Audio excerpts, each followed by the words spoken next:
Hello, today we're going to install the 16-inch Saratoga Ceiling Fan by Harbor Breeze. If you found this video, you might be stuck in one of the steps of your installation.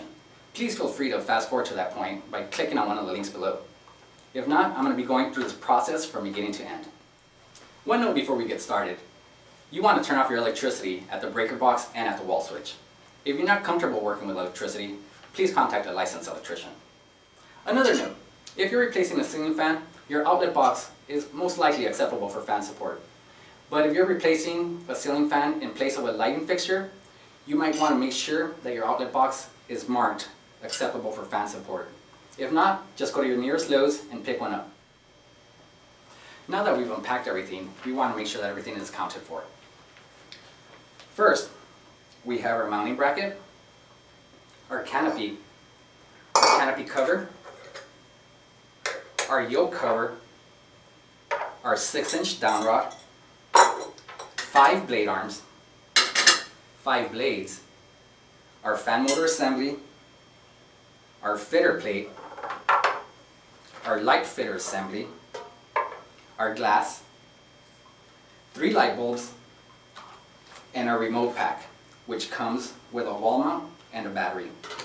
Also, we have our hardware pack, which includes our bolts and our electric nuts. Some tools we're going to need for our installation are a Phillips screwdriver, wire cutter, this one strips as well, and electrical tape. Last but not least, we're going to need our ladder. Let's begin.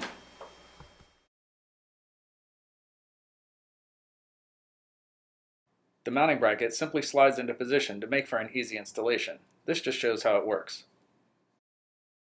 To install the mounting bracket, begin by first loosening the outlet box screws, and then align the slots of the mounting bracket with the screws in the outlet box and slide it into place. Once in place, use a Phillips head screwdriver to completely tighten both screws.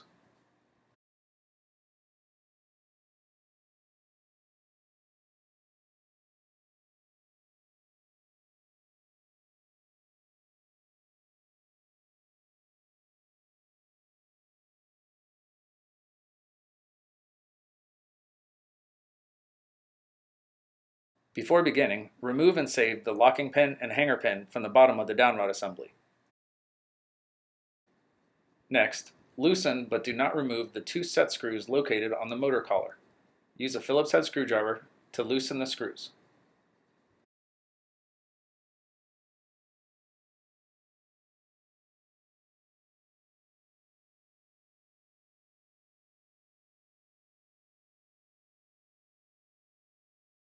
Next, remove the rubber band holding the wires together and gently stretch them out.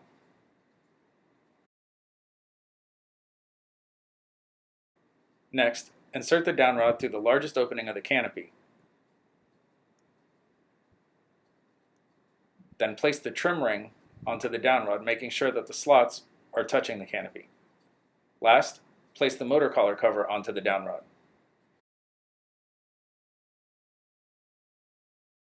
Next, route the wires through the end of the downrod so that the wires exit through the ball portion of the ball and downrod assembly.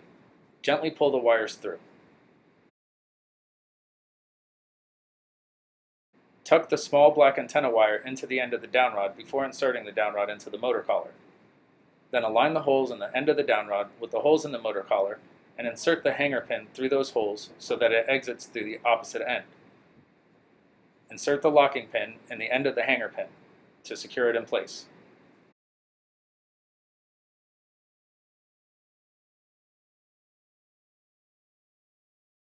Use a Phillips head screwdriver to completely tighten the 2 set screws on the motor collar.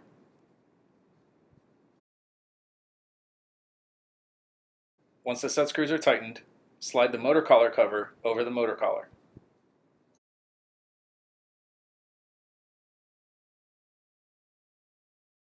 If installing the fan with the included downrod, gently pull the green ground cable from inside the ball and downrod assembly. Then measure about 1.5 feet from the top of the ball and cut the wires. Then strip off about 3/4 of an inch of insulation from each wire.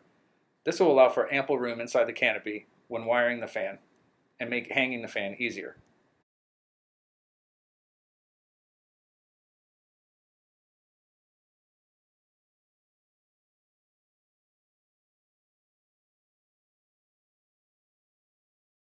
Before hanging the fan, it's good to note the tab inside the mounting bracket that will align with the slot of the ball and downrod assembly. When properly seated, the slot of the ball and downrod assembly will engage the tab of the mounting bracket. This helps to ensure a secure, wobble-free installation. To hang the fan, lift the entire assembly up to the ceiling and slide the ball inside the mounting bracket. Rotate the entire assembly until you feel the slot engage the tab in the mounting bracket.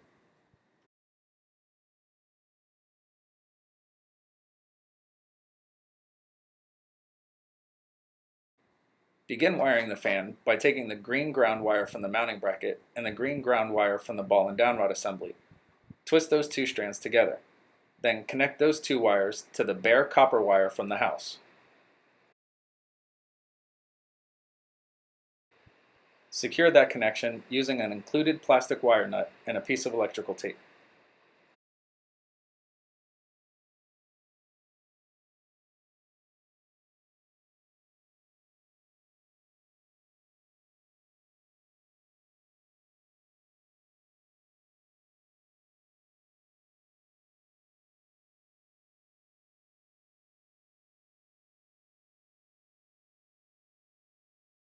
Next, connect the black wire from the fan with the black wire from the house. Secure the connection using an included plastic wire nut and a piece of electrical tape.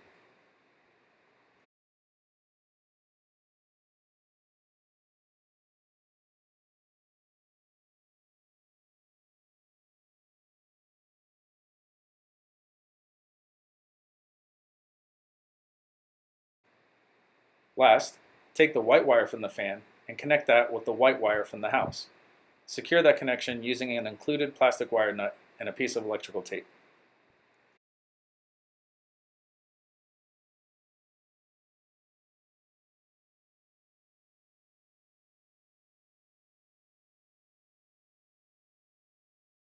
Once all wire connections have been made, push the wires back up into the mounting bracket and outlet box to make room for the canopy to attach easily.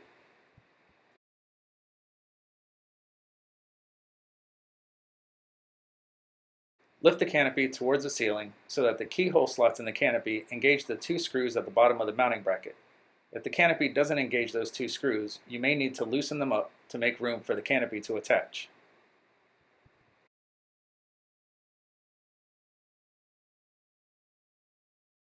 Once the canopy is in place, you can tighten the screws if needed.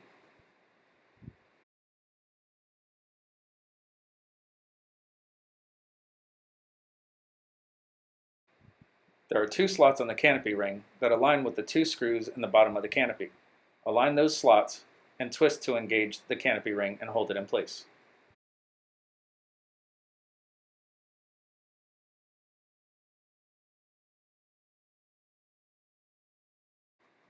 The blade assembly consists of four parts: the bolt, the blade screws, the blade arm, and the blade itself.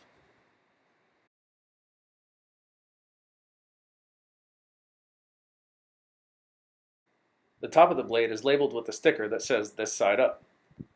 Begin the blade assembly by attaching the blade arm to the top of the blade. The post of the blade arm will insert into the three holes of the blades. Insert the bolt into one of the holes in the bottom of the blade. Then use a blade attachment screw to secure that bolt in place. Use a Phillips head screwdriver to tighten the screw. Do not over-tighten these screws as it could cause the blade to crack. Repeat this process for the two remaining screws and for the four remaining blades.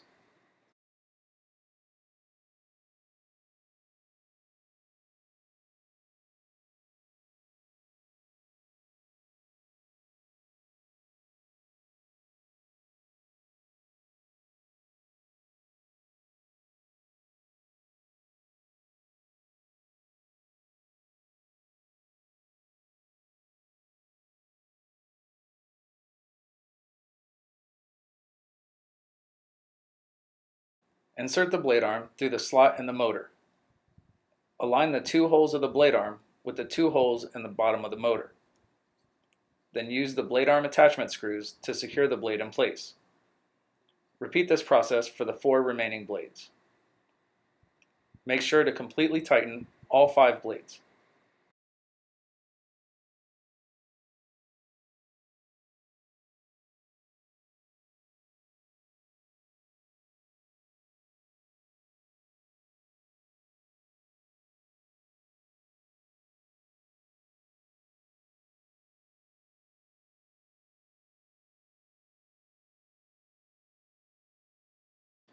Remove the plastic bag covering the 2 light kit wires.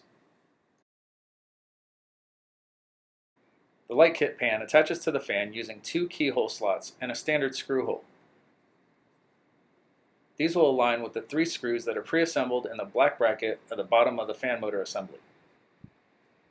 To attach the light kit pan, first remove and save one of the screws, and then loosen but do not remove the 2 remaining screws.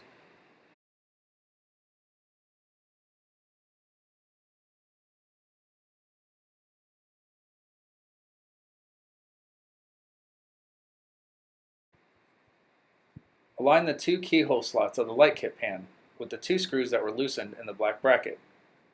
Lift the light kit pan up to the fan, feed the 2 light kit wires through the center hole. Once the screws are aligned with the keyhole slots, twist the light kit pan to hold it in place. Use the screw that was removed and saved and insert that into the standard screw hole.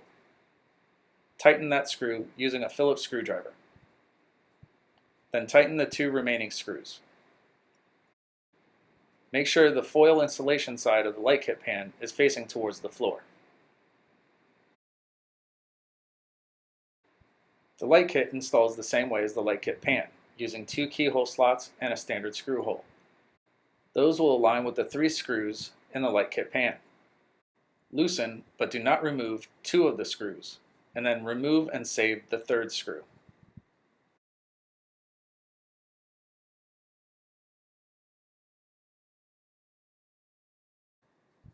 Connect the white wire from the light kit with the white wire from the fan.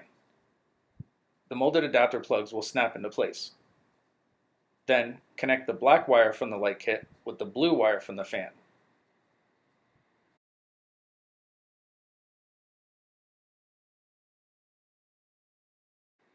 Align the 2 keyhole slots from the light kit with the 2 screws that were loosened in the light kit pan.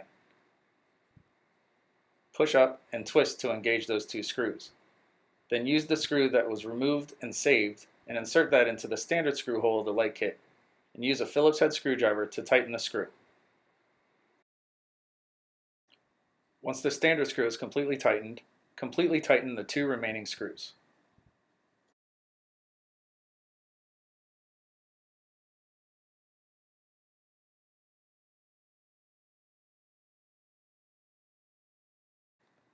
Once all 3 screws are tightened, screw the included light bulbs into each of the 3 sockets.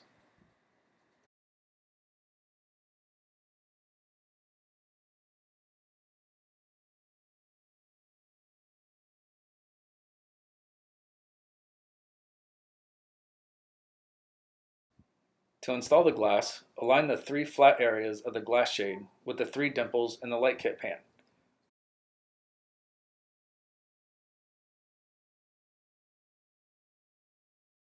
Lift the glass shade up to the fan, aligning the flat areas with the dimples, and simply screw it into position to lock it in place.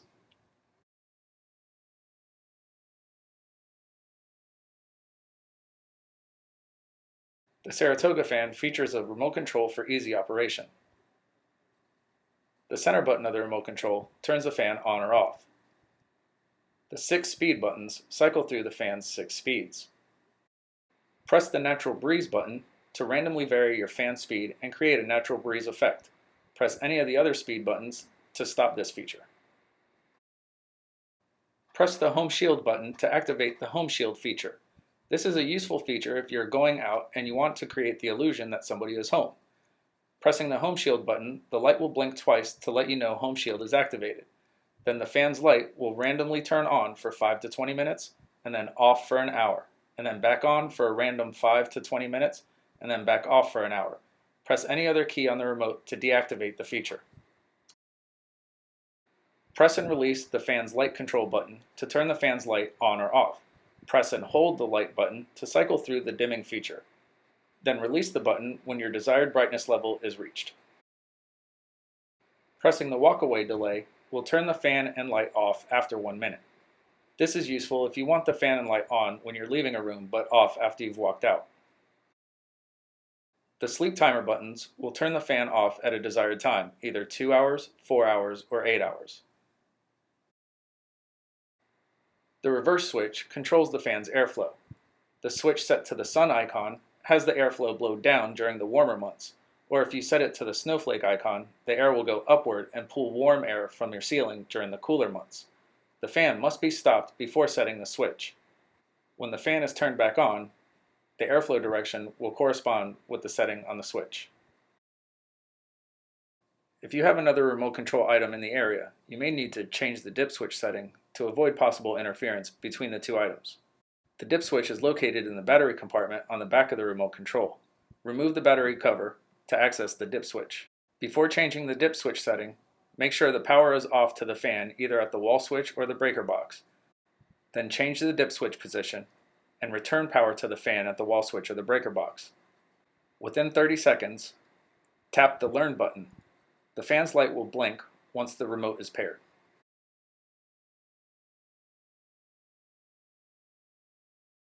When the fan starts, you may notice a slight stutter before operating at full speed. This is completely normal for a DC motor fan, as it's the magnetic poles aligning in the motor before beginning.